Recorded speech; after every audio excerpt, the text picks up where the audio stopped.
Westbrook yesterday, too, Bill Oram, was talking about his relationship with Vogel.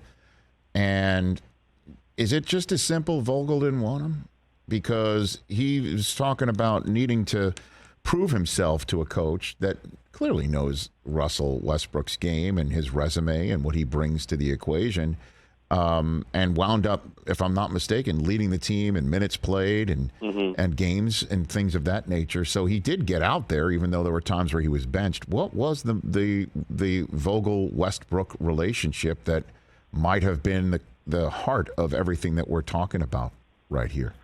Yeah, I mean, the best ability is availability, right? So Russell Westbrook played but until they shut guys down at the end of the year, he'd only missed one game all season. So he was, the guy who was going out there every single night. And, as losses mounted up, whether LeBron, AD were in and out of the lineup, the guy who was out there kind of at the front of it every single night was Russell Westbrook. So I understand why he feels like, a lot of this got pinned on him. But, without knowing this directly, I would interpret that it is fair to say that Frank Vogel was not happy that Russell Westbrook was added to the mix. You had a really awkward basketball fit from the beginning. And so Frank Vogel was asking Russell Westbrook to adapt his game in ways that he had never had to before to fit on a team with LeBron, who's going to be the predominant ball handler, and Anthony Davis, who also needs the ball in his hands. And Russ was going to need to do a lot of things that he wasn't used to doing: screening, spotting up, getting out of the way, playing off ball, and that really was a really awkward, sort of. There were growing pains, and Russ, he said yesterday that he's never not done what a coach asked him to do.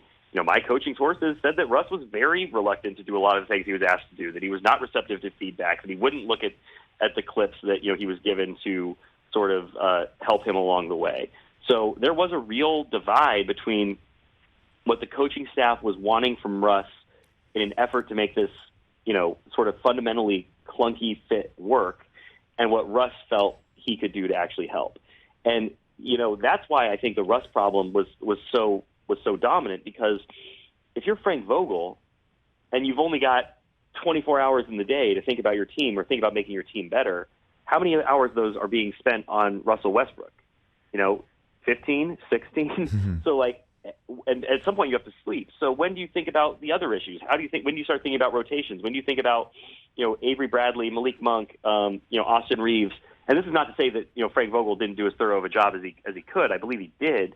But I think that there was so much time spent trying to untangle the Russell Westbrook mess that took energy away from, finding solutions to the other issues the Lakers encountered. So I guess last question is, what's the timing on this? And I'm assuming as well, whoever's coming in, that it's the same roster, right? I mean, what? Oh yeah. Why would you break this team up, Rich? No, but I'm serious. But no, I'm the reason why I'm saying that is you already hear LeBron say, just 21 games for me, AD and Russ, and even though there were 11 and 10 in those 21, I assume he just assumes you give them twice, 3 times as many cracks at it, they'll be better than one game above 500. The season's not a failure. I think part of him is sitting there thinking the injuries really did him in. He wasn't available. And so I'm assuming, right, they can't move Russ, that this is the way it is. Whoever comes in, you're going to have to do a better job of figuring out this mix than Vogel did. I mean, you can put a new paint job on a car that's broken down. The car isn't going to drive any better. I think LeBron is sort of polishing the narrative on the season he's putting behind him. I don't think that if you had, gave LeBron James truth serum and you said, do LeBron, AD, and Russ work together for next year? Should that be the direction of this team? I do not believe he would say yes. I think that LeBron James will actively work behind the scenes to help Rob Pelinka find a way to relocate Russell Westbrook. I don't think Russ will be back. I don't think Russ wants to be back. And I don't think, despite what LeBron said yesterday, LeBron wants him back either. I think there is a very clear understanding that this was a partnership that did not work out and needs to be addressed. So I think you will see LeBron and Anthony Davis back next year. I think those are the pillars of this organization. I think that the Lakers would love to have a third star. I think that they learned that it's not going to be Russell Westbrook. So I think by whatever means necessary, I think it will not be Russell Westbrook. What do you hypnotize Leon Rose? How do you get rid of Westbrook? What do you do? I mean, I do think that you like there are. I mean, Russell Westbrook is an expiring contract in the NBA in a league where that really matters. And not only is he an expiring contract, he's a huge expiring contract. So if you are a team like Indiana or Charlotte that has a couple of guys who are under contract for three years at $20-some million a year, and you are not trying to win right now, it makes no sense for Charlotte to be paying Gordon Hayward.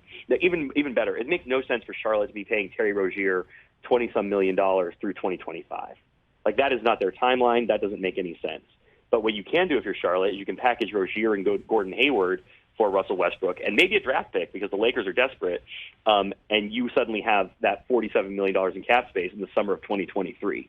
And that looks like it fits your timeline a whole lot more. Same with Indiana. So I do think that expiring deal is more valuable than we give it credit for, or when we talk about who would want Russ.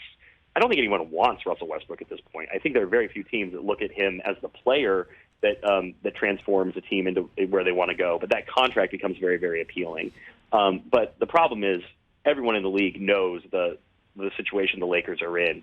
And so I don't think, so I think a team like Charlotte or Indiana could then, force the Lakers to include a pick as well. And just because of the desperate situation they're in. So the Lakers are going to be at a disadvantage in trying to come off the Russell Westbrook deal, but I do think it can be done. Hey, you watched all the way to the end. Thanks for that. Watch more right here.